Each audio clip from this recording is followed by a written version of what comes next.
Hi, and thanks for returning to Coin Lady channel. The judge granted the SEC's request for an additional extension in their case against Ripple, which will allow them to discuss the 8 state attorneys' filings on behalf of Kraken, which claim the SEC is overstepping its authority. This is a huge deal, as Craig has been providing updates from his ongoing COPPA trial.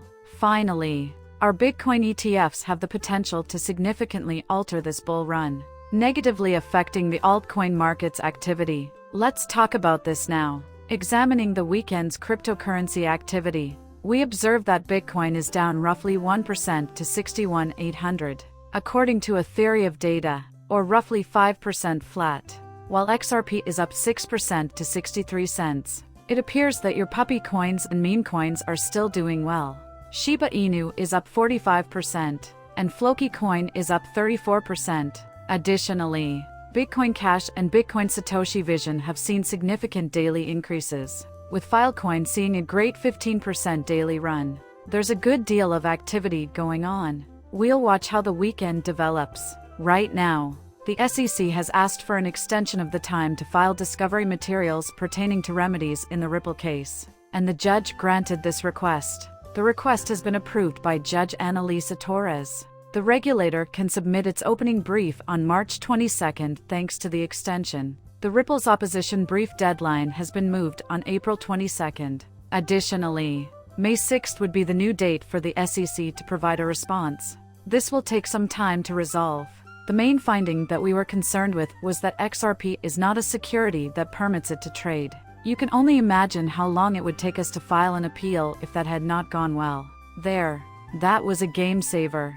However, there are still certain things we would want to see, since they are the largest creator and consumer in the XRP ecosystem. Is there anything in these remedies that could have an impact on Ripple's continued business? Anything negative for them might therefore naturally backfire on the token. In addition, out of pure curiosity, I'd like to know how much money Apple will ultimately have to pay, since there will be fines and penalties.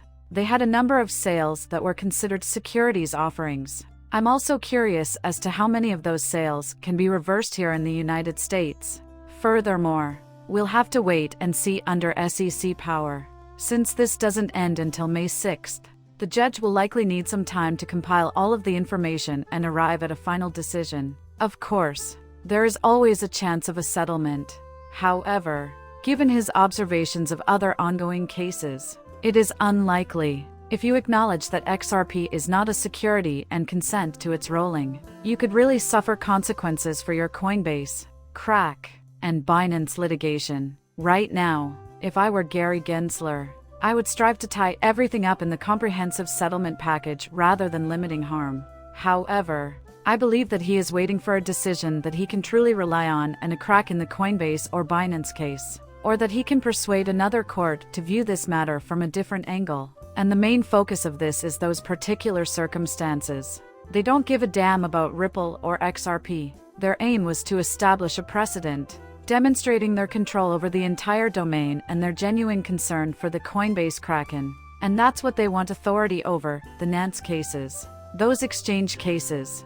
Sadly for them, thankfully for us, the one topic they cared about, the Ripple case, blew up in their faces, and they lost badly. Thus, they will most likely just push this farther, try to keep it pending in appeals, and hope for better outcomes in those exchange instances. That, in my opinion, is how Gary will handle this. But you never know. Politics, cryptocurrency, and technology all move quickly. We'll have to watch how this plays out. State attorneys general contend that the SEC went too far in their action. This is incredible. Several state attorneys general filed a brief in which they urged the SEC to take enforcement action against Kraken Exchange on the grounds that it had used its delegated authority. This has been our topic of discussion. Perhaps the crypto sector needs to be regulated by someone. In my opinion, yes. I don't think it's appropriate to make outrageous statements, and there ought to be some disclosures. However, Congress is the one that has to assign those powers.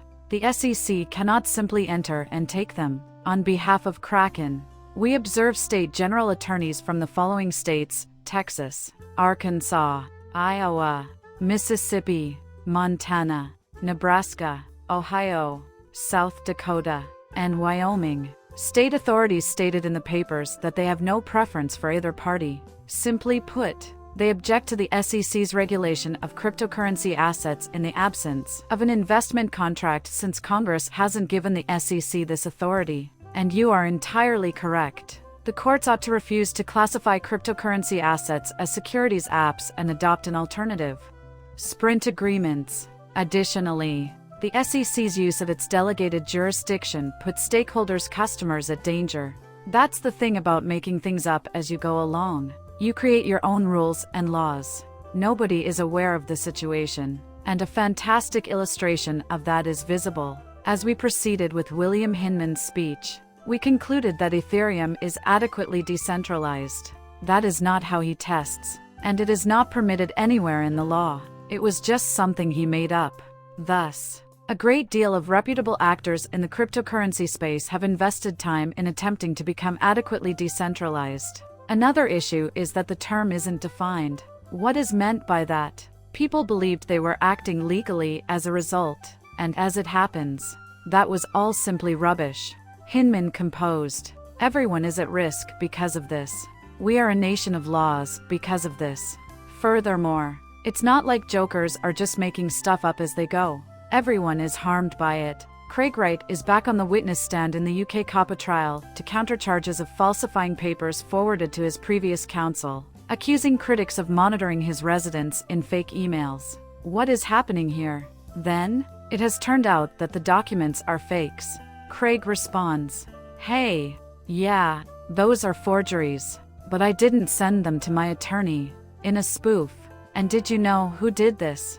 the judge asked. "Unfortunately," he replied, "I have several suspects. My lord." The Australian computer scientist has long contended that he is Satoshi Nakamoto. A lawsuit was filed against him by multiple Bitcoin developers, the Crypto Open Patent Alliance, COPPA, and industry participants, stating that he is engaging in widespread industrial forgeries. Here's the thing, though. Someone gets sued every time they claim that Craig Wright is not Satoshi or something similar. And I'm so over this issue that keeps getting worse. I hope this ends in some way and that the COPPA trial goes well. Since Bitcoin's system has evolved way beyond its creator, I must admit that I would adore it if Craig Wright had been Satoshi. Nobody is interested in Satoshi's vision. If that's the case, that's the smaller blockchain. And that would be, in my opinion, at least for the time being, extremely optimistic for Bitcoin as it exists today. I'm not saying he is or isn't. I have no desire to be sued, or to be brought before a judge or jury. I'll let the courts make that determination. Finally, this is an interesting one. I've heard this from numerous sources a lot of times.